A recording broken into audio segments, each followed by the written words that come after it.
So it sounds like you thought this discussion was going to be more about a diet, and it's turned into something more about morality. It has. Thank you. Okay, thanks. So you're saying that it's okay to eat meat because that cow could be a reincarnated serial killer. What's up, everybody? Natalie here with Igor, and I had a sign that said, give me your best arguments against going vegan, debate a vegan. And I want to make it clear that this isn't like a debate, it's more a discussion trying to get to the truth of the matter. So how do you currently feel about veganism? Do you know what it is? What are your arguments against it? Okay, my arguments against it is that you don't get the same amount of protein as you would without being a vegan. And I guess the second argument is it just tastes better to taste that real meat. What are your best arguments against being vegan? Well, I am just coming off of a diet where I lost 68 pounds, focused on the influx of protein. So I'm more focused on that aspect of eating other than anything else. Protein and taste, right? Correct. So do plants have protein? They do. Yeah. So do fungi, but like it also depends on the matter of opinion of taste, in a sense. Like you can have a person that can be in love with fried chicken from Popeyes, for instance. Popeye's chicken is fucking awesome. That tofu chicken that you get at Whole Foods is amazing, almost tastes like chicken, but in the same sense, it doesn't have that same exact texture or consistency as chicken in real life would. Before we get started, I like to clarify what veganism is. A lot of people think it's just a diet, but it's more about animal rights. So not just diet, but also, using animals for fur, for leather, for zoos, for entertainment. So it's mostly about animals more than being a diet. But let's talk about the protein issue. Do plants have protein? Absolutely. In fact, I was talking to my son this morning about eating peanuts because they're very protein oriented. Yes, it does replicate the same texture in a sense and possibly the flavor of the meat, but you're not getting that full satisfaction of the fattiness and like the meat content protein that you would get from the actual meat source. So that certainly depends. Some of these plant-based substitutes do have the same amount of protein, and the satisfaction you get typically comes from like the amount of calories, right? So as long as you're eating the correct number of calories, you should be fine. But do you think like taste, that's a sense, right? Does sensory pleasure provide a justification for what happens to animals? I mean, I'll talk to her after this. In the same sense as like you would harvest an animal, you're still harvesting your plant. You're still killing something that's alive for your nutritional benefit. And I get it, like, what's a cow's life worth in comparison to like alpha grain in a sense? But like, there's also linkage with the soy protein that has those estrogen qualities to it that you can. Let me just interject here. So you brought up a few points I want to address. First is soy. Soy does not, it has phytoestrogen, which doesn't affect humans because it's plant estrogen. Okay. Now, you kind of hinted at like plants having a similar moral value to animals. Which do you think, do you think if I slit the throat of a dog, is that the same as cutting the stalk of a broccoli?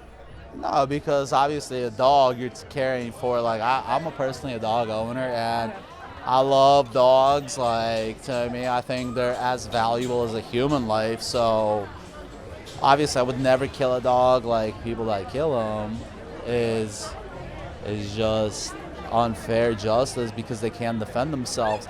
But in the same sense, when you're killing your plant, say even that corn stalk, you're still killing a plant.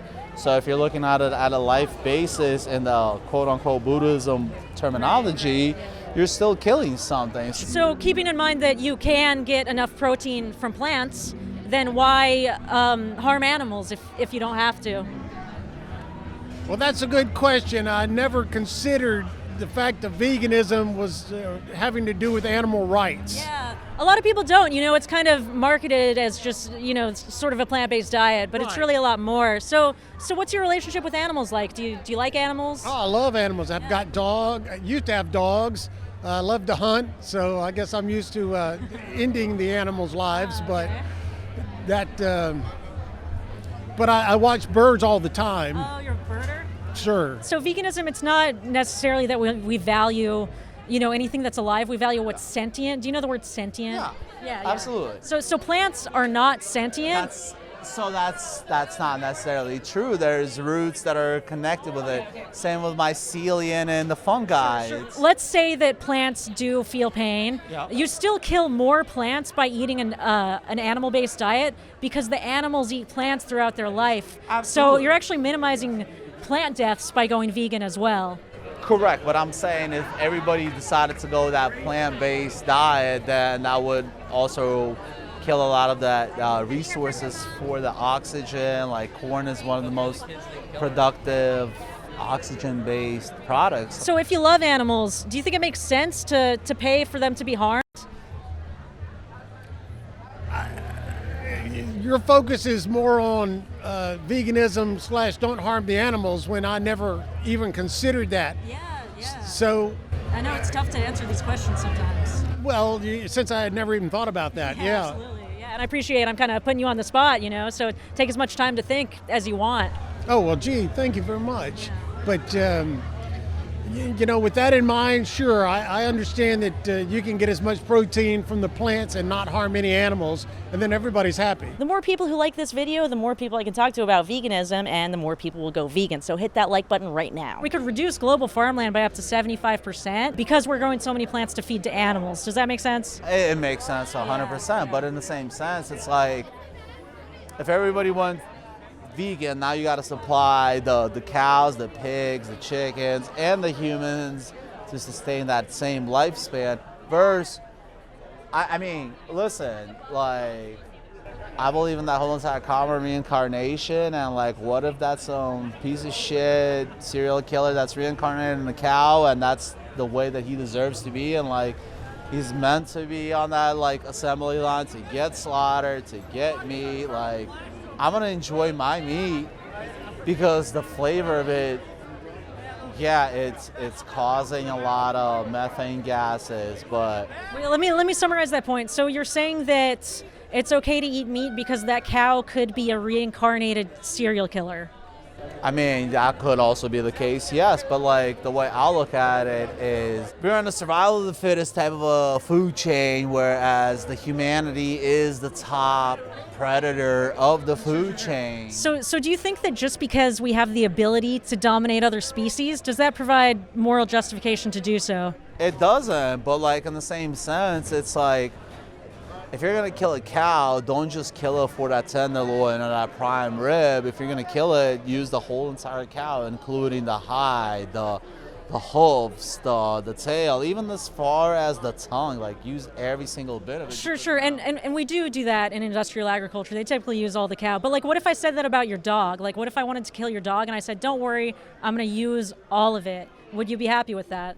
Well, obviously not, but in the same sense, like, you got the tradition that started in 2010 in China that they just kill dogs for no reason. What do you think about that?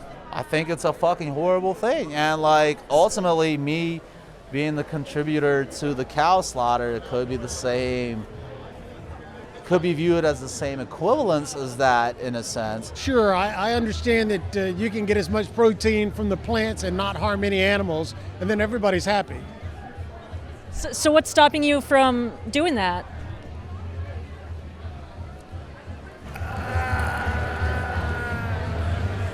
That's a good question. I like meat. It tastes good. Totally. I like to cook it. I'm a good cook. Yeah, absolutely.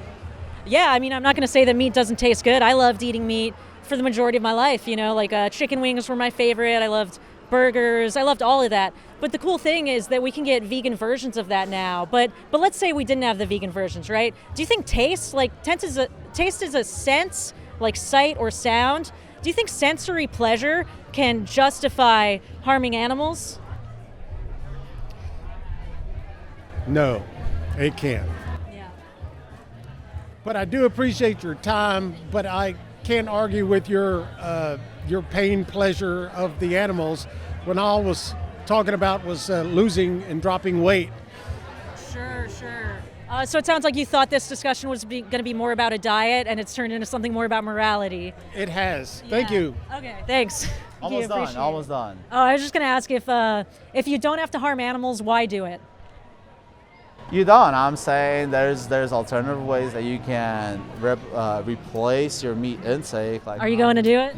I am doing it. I'm not eating meat on a weekly basis like I used to because there is that overpopulation of over-industrialization of meat on the market, and I think it's GMO. It's bad. It's horrible. So Yeah. like, I'd rather eat the clean, natural food of meat that I'd rather use fully than go to the supermarket and buy some. Sure. Okay. Well, thank you so much for talking. All I'm asking you is to consider the animals morally and not harm them at all when you don't have to, whether they're local or grass-fed or whatever. All right. Have a good one. If you enjoyed this, hit that like button. Special thanks to my morally superior patrons, Amy, Andy, and Deepak.